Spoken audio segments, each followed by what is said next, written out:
Les había prometido un video sobre el sublime objeto de la ideología. Bueno, aquí lo tienen. Hace 30 años, un poquito más, tras la caída del muro de Berlín en 1989, en donde se suponía que iba a triunfar la economía de mercado y la democracia liberal, que está directamente ligada a la economía de mercado, se suponía que se iba a acabar la ideología. Se suponía que con la alianza Thatcher, Reagan, Wojtyła y Gorbachev, no hay 3 sino 4, pues triunfaba el capitalismo y pare de contar. Y entonces, ¿para qué hablar de ideología?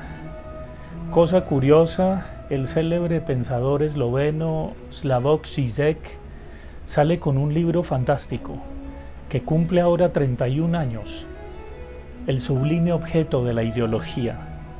¿Y qué es eso? Simplemente con esta videocolumna quiero hacer una invitación a que ustedes lo lean, a que se aproximen probablemente a la obra más importante de este pensador sudoroso y gritón, con ese tono fantástico que tiene Slavoj Žižek. ¿De qué se trata? Se trata de leer a Marx y a Hegel con Lacan. Sí, Marx, que había hablado ya de la ideología, no como un sublime objeto, por supuesto, sino como esa falsa conciencia que hace que la gente no sepa exactamente lo que hace. Pero Marx quizá comete un pequeño error, y es focalizar la ideología en la falsa conciencia, en la idea de un saber lo que se hace. Hegel habla del amo y la dependencia y la fantasía que tiene el esclavo con respecto al amo siguiéndolo, aunque a veces en ese seguirlo ciegamente puede tomar conciencia de lo que representa. Pero Lacan, en los registros de lo imaginario, lo simbólico y lo real, es muchísimo más lúcido. Lo imaginario es lo que constituye a un individuo en su ego, las representaciones que él asimila como significantes fluctuantes que constituirán su identidad. Lo simbólico, por supuesto, es el otro, y en particular ese gran otro, Dios, la nación, la patria, el Estado, el partido, la iglesia, etcétera, etcétera, que moldean de una manera mucho más clara la identidad de un individuo, que le hacen poner pies en la tierra al ego.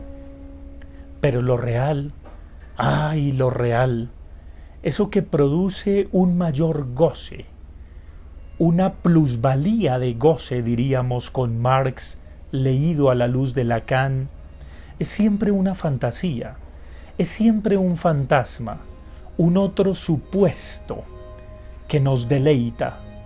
Pero la gran pregunta que en realidad trata de construir Lacan es: ¿ese gran otro existe? ¿Ese goce máximo que nos garantiza no es una ilusión? ¿No es una terrible fantasía, y si se realizara, no quedaríamos completamente desencantados como aquel que en el Antiguo Testamento veía a Dios y por consiguiente moría? Bueno, pues la lectura que hace Žižek de Marx y de Hegel con Lacan es que en el fondo ese amo es un impotente, un pobre viejito, un hombrecito, como diría Fernando Vallejo, del expresidente, exsenador y expresidiario innombrable. Si viéramos su dimensión totalmente humana, ¿ustedes creen que aquellos que lo siguen, a pesar de que lo señalan como corrupto, como cobarde, lo seguirían? ¿Ustedes creen que los seguidores de Donald Trump, al verlo en bola, literalmente, lo seguirían? No. Tienen que verlo revestido de ese poder con sus corbatas de seda que llegan cual flecha señalando ustedes saben dónde, a pesar de su grasa. Y así sí lo siguen, porque está investido de esa fantasía. Y esa fantasía está acompañada, por supuesto, de su mujer, Melania Trump, que cuando lo deje, ¿ustedes creen que seguirá siendo el mismo Trump a pesar de las modelos probablemente prepagos que lo sigan? Bueno, es una fantasía ese gran otro, pero ese gran otro cobra carácter y sentido en la elaboración ideológica. Nos lo promete el partido, la nación, la patria, la secta, pero nos lo promete de manera negativa. Nos señala un algo que el otro nos roba y por consiguiente nos fabrica un enemigo común, un usurpador al que hay que atacar. En el caso de la derecha es clarísimo: el comunismo, el castrochavismo, la guerrilla, la FARC, ese chivo expiatorio que evidentemente paga por todas las embarradas de la derecha. En el caso de la izquierda, por supuesto que también existe la ideología, el imperio, que hay que expropiar. Ese otro que le arrebata la fuerza y el valor y la memoria al trabajador, al obrero. Y digámoslo en el caso del femifascismo, y hablemos claramente: femifascismo, ese otro macho que es un violador en tu camino, porque el violador eres tú. Y se dice cantadito, se recita cantadito, hasta con un performance bellamente constituido. Y en el caso del centro, pero por supuesto, ¿cómo es posible que le den subsidio a esas madres que no trabajan tanto como yo? Hay que quitar esos subsidios. Bueno, ese gran otro fantasioso en el cual se abriga y se arropa la ideología no existe, pero no lo podemos decir racionalmente. Decirlo racionalmente no basta. Hay que desenmascararlo, hay que demostrarlo y hay que hacer una vez queda desnudo ese gran otro que era una fantasía. El amo, esa conciencia de clase, ese enemigo común, ese chivo expiatorio. Entre tanto, la ideología va a llenar siempre ese deseo, va a ser ese sublime objeto de deseo que puede ser ultracapitalista, ultraconsumista, que puede ser inclusive capitalista hacia afuera y comunista hacia adentro como China, en fin.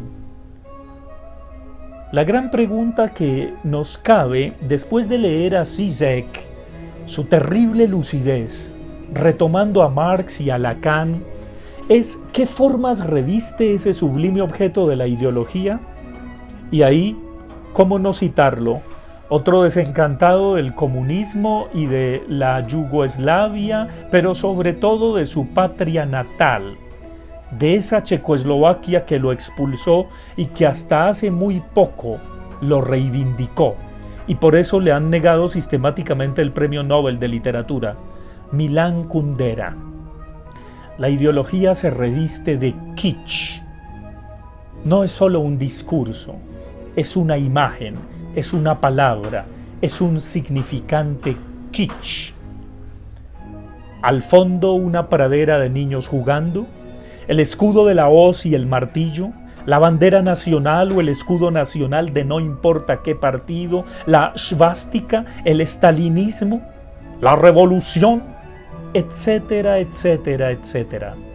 Y ese kitsch, que puede ser el más telenovelesco, la princesa rosa o el príncipe azul, aquel que deseamos con más fuerza y que fantasmaseamos, pues bien, ese fantasma siempre será kitsch.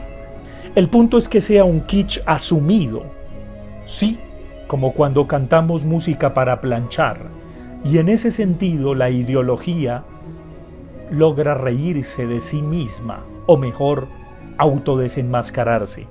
Pero ese paso de lo kitsch a lo camp solo se da con una pasión estética, con una posición hacia lo bello, reconociendo que hay también una suerte de estética en la fealdad de la ideología. Solo así, riéndonos de nuestra propia ideología, nos liberamos de ese sublime objeto que nos aprisiona y nos constriñe.